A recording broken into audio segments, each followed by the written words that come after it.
through in the clutch in the most major way possible. Man, did it hit the spot. He also didn't tell me until we got to the summit, so when I was expecting a simple little crappy PB&J, but was instead handed a giant legendary ham and cheese on an everything bagel instead, words cannot describe the joy that my heart, body, and soul felt in that moment. And my taste buds. Thanks, Josh. After about 15 minutes or so, we started back down the Col to head over to Nye. Of course, we made it back down quickly and immediately went left towards Nye. The trail junction here is almost at full elevation for Nye, so going from the Col to the summit is very quick. Same type of rugged Adirondack terrain as the last couple hours has been, but fast and short mileage at only 0.2 miles.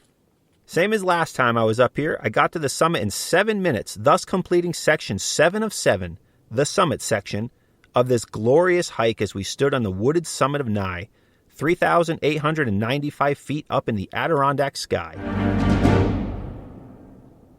Like nearly all of the other herd path trails, the summit has another brown sign with yellow lettering reading Nye Mountain. This time I explored the summit, which I didn't really do last time, and I followed a little side trail which came out to a cool spot with decent views over the trees of Big Slide, Cascade, and Porter, to name a few. Good stuff. We stayed up here for about 7 minutes, maybe slightly less, but now it was time to head down to the trail and backtrack the 7 sections of Street and Nye. So we started back down the summit section onto the rugged Adirondack Trail section, climbing over blowdown and getting scratched like crazy by the brush all around, while getting to enjoy those beautiful McIntyre Range views in front of us for a good portion of the climb down. Then we came back to the large boulder covered in moss, beginning the descent of Section 5, also known as the steep section. Not long into this, we passed our first group of the day, and they were huffing and puffing. They were maybe 50 feet from the boulder, so their heavy breathing woes were about to be over, which had them excited. We continued down the steep section and made our way back to the drainage, hearing the flowing water in the distance as the trail steepness chills out now here on Section 4, better known as the gradual constant elevation gain along the drainage section. Obviously, that's what it's called. Next, we crossed paths with a British gentleman and his probably 10-year-old son and chatted for a minute before his son asked, "Will we be able to see Algonquin? We hiked that one last year." They definitely would have front row seats to that majestic peak, and he was so excited to hear that. As we went down, we passed group after group, all of which were very nice and chatty, which made for a nice environment in the woods today. I know a lot of you hikers hate seeing other people out on the trails and you get all bent out of shape and cranky about it, but I don't mind personally. Then as we made our way down to the final stretch of this section number 4, I slipped and fell backwards on some mud, landing me completely on my back. In mud. Gross. I mean, I completely fell backwards on my backpack straight into thick, juicy mud. You know where it goes as you land in it? Sucked so bad. So I stood up, brushed the mud off as best I could, and Josh laughed as we continued down. We made great time coming down otherwise, and soon we were back at the log footbridge. So I climbed over while Josh was trying to get me to fall off of it, which I didn't. But that's what friends are for, getting entertainment out of each other's pain. Now we were back to Section 3, the post-river crossing, pre-log bridge section, wavy trail through the woods which we cruised on, passing lots of hikers for the day. Everyone kept asking us if we hiked Street and Nye today, which we found odd since there's not really anywhere else to go out here, really. But they all asked us. Literally everyone. Just one of those things, I guess.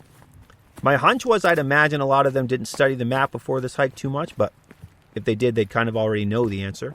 But we had great little chats with lots of other hikers, and we made it out of the woods back to the cool open field swamp type section, and we were at the river. As we came to the river, there was a girl, we'll call her girl number 1, and her dog on our side of the river, while her friend, we'll call her girl number 2, was on the other side throwing girl number 1's boots across the river like a football. Clearly she took them off and went barefoot to cross the river, which must have been crazy cold. As I passed her, I handed her boots to her since they landed near me when they were thrown. Then Josh and I went back up the river a little bit to those same rocks from earlier and quickly and easily went across the river as the girls watched in awe at the ease in which we crossed it. It was like a scene from a movie. They were trying to cross for so long and then some other people come and just jump over it no problem. After we crossed, we saw girl number 2 walk up the river to where we crossed.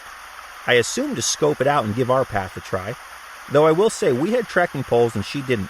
Poles make these sort of crossings significantly easier and less dangerous. I highly recommend them. I use Black Diamond brand poles and I'm pretty happy with them. They're red and black. Black Diamond. After crossing the river and completing Section 3, we were now back to Section 2, the pre-river crossing section. Winding our way through the flat hardwood forest, stepping over blowdown across the trail in many spots. Then we came to a big tree laying on its side across the trail, and as I was stepping over said tree, with my brain and body on autopilot, I caught my trekking pole just under the log as I lifted my leg over it, thereby catching the pole between my leg and the log, which now didn't allow my leg to move forward anymore, thus tripping myself and falling forward. But since the strap on my pole was attached to my hand, I also couldn't drop the pole either to try catching myself because it was attached to me. And I straight up 100% face planted. A complete, full face plant. Right on the ground. Unbelievable. God, that pissed me off. Josh found it hilarious, of course. There's just something about me hurting myself on these 2 mountains from the stupidest little things that I do 1,000 times on every hike. But I don't know. Soon we made it back to the Street and Nye trailhead, thus completing Section 2 and now on to Section 1, the beginning section. As we signed out and walked down the trail, passing Mount Joe, passing the little museum building in Heart Lake, to the lodge parking lot back to my car. 6 hours car to car, finishing our quick High Peaks day at 10:40 a.m.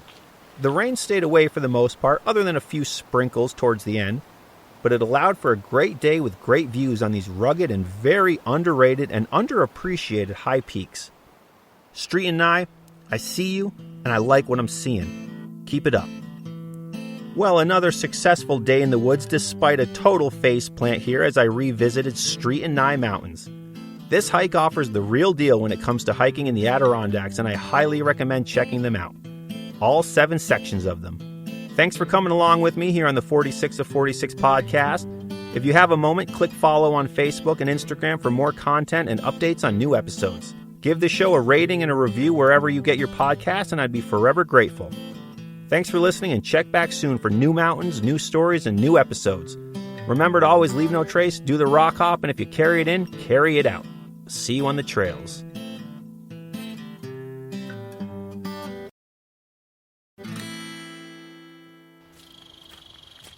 Looking for a way to commemorate your Adirondack hiking experiences? The 46ers collection from 46ers.com is a great way to do exactly that. Their unique lapel pins for each of the 46 high peaks make great keepsakes or gifts. Check them out at 46ers.com. That's 46ers.com.